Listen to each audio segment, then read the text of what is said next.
স্বাগতম জনাইছো আপোনালোক সকলোকে মই আপোনালোকৰ সাগৰিকা। আজি কথা পাতিব বিচাৰিছো যে এক্সাৰসাইজ মানে ব্যায়াম কৰাৰ আগতে আমি কিবা খাব লাগে নে নালাগে। যদি খাব লাগে তেনেহলে কি খাব লাগে আৰু কিমান খাব লাগে, কিমান আগতে খাব লাগে। এই গোটেই কথাখিনি আজি আমি কথা পাতিব খুজিছো। এই প্ৰশ্নটো মোৰলৈ আহি আছে কেইবাবাৰো, সেইকাৰণে মই আজি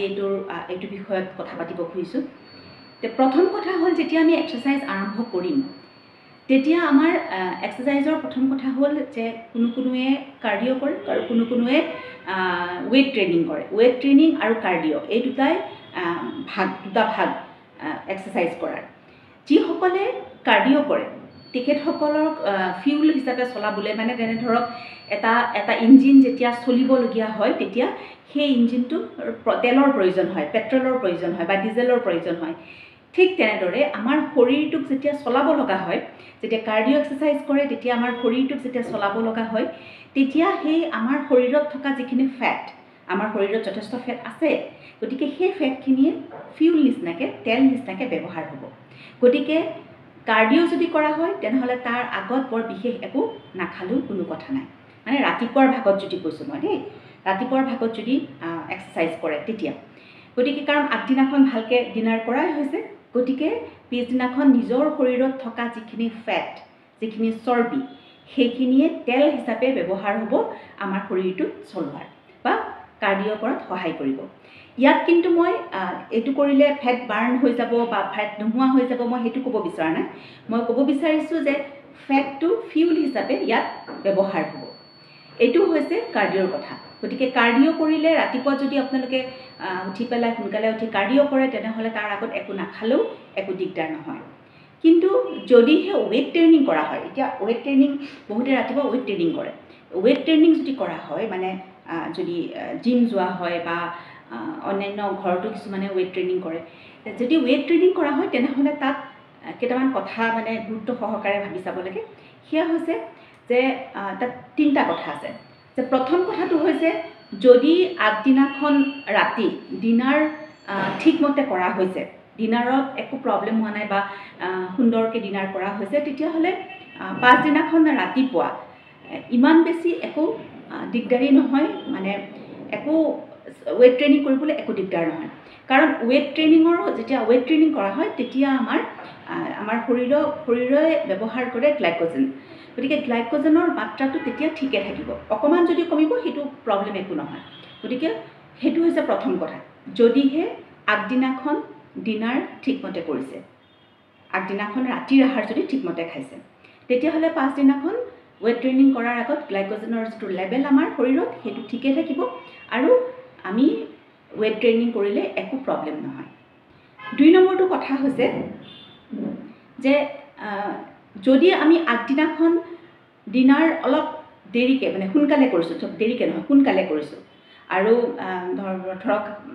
7টামান বজাৰ আগত যদি আমি ডিনাৰ কৰিছোঁ বা 7টা, 7:30 এনেকুৱাত যদি আমি ডিনাৰ কৰিছোঁ, তেতিয়াহ'লে পাছদিনাখন ৰাতিপুৱা যেতিয়া আমি ৱেইট ট্ৰেইনিং কৰিম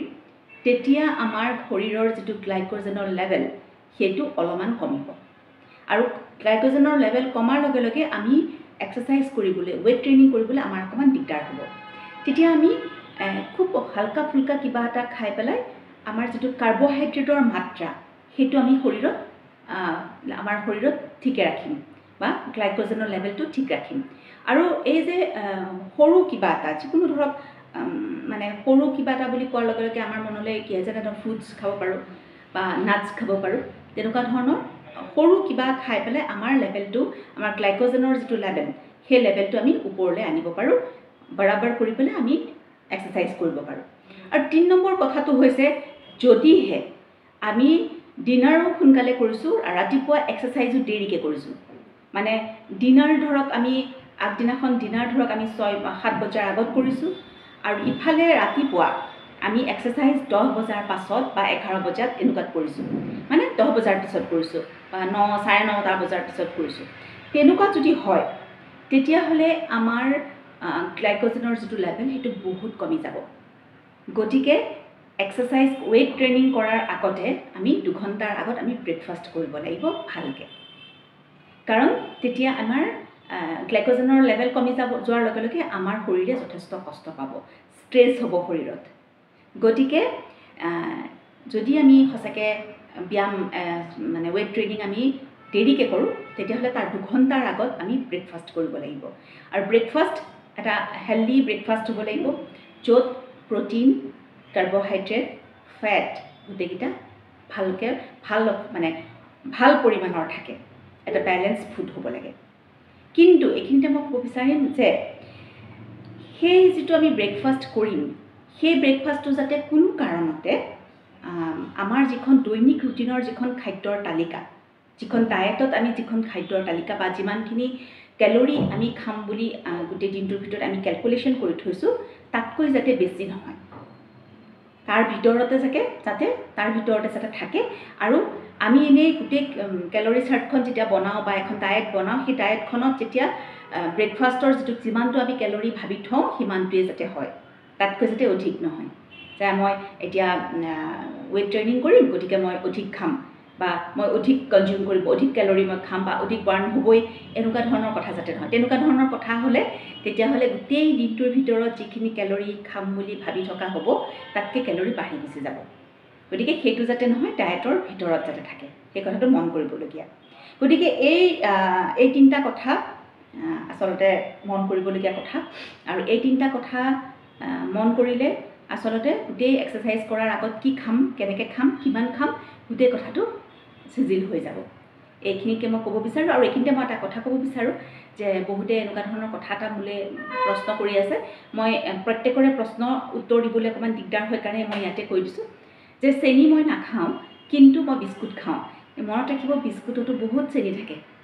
বিস্কুটত চেনি থাকে ময়দা থাকে গতিকে আৰু কেতিয়া বনোৱা বিস্কুটবিলাকতো বহুত দিনৰ পিছতহে আমি খাওঁ গতিকে কিমান দিনৰ পিছত বনোৱা কিমান দিনৰ আগৰ বস্তু আমি খাওঁ তাৰো কোনো হিচাপ নাথাকে গতিকে যদি সঁচাকৈ ডায়েট কৰাৰ কথা ভাবিছে তেতিয়াহ'লে বিস্কুট খাবলৈ বন্ধ কৰক কাৰণ বিস্কুটত ময়দাও থাকে যিটো আমাৰ শৰীৰৰ কাৰণে বেয়া আৰু চেনিও থাকে যিটো আমাৰ শৰীৰৰ কাৰণে অত্যন্ত বেয়া গতিকে যদি মিঠা খাবই মন যায় মিঠা খাবই লাগে তেতিয়াহ'লে অকল নেচাৰেল চুগাৰ খাওক ফ্ৰুটছ খাওক আপুনি খেজুৰ খাওক আৰু যিটো আমাৰ দেশীয় গুড় সেইটো খাওক কুঁহিয়াৰ খাওক ফ্ৰুটছত বহু বেছি মিঠা পায় গতিকে ফ্ৰুটছ খাওক আৰু আপোনাৰ যদি মন যায় খিচমিচ খাওক গতিকে এনেকুৱা যিবিলাক নেচাৰেল চুগাৰ আমাৰ আছে বহুত আছে গতিকে নেচাৰেল চুগাৰ খাওক মৌ খাওক এইখিনি খাওক গতিকে মিঠাটো খোৱাটো বন্ধ কৰিব নালাগে মিঠা খাওক মিঠা শৰীৰৰ কাৰণে দৰকাৰী মিঠা এটা সোৱাদ আমাক লাগে আমি মিঠা খাই ভাল পাওঁ মিঠা খাওক কিন্তু ৰিফাইন চুগাৰ নহয় মোৰ এই ভিডিঅ'টো এতিয়ালৈকে চাই আছে তাৰ বাবে ধন্যবাদ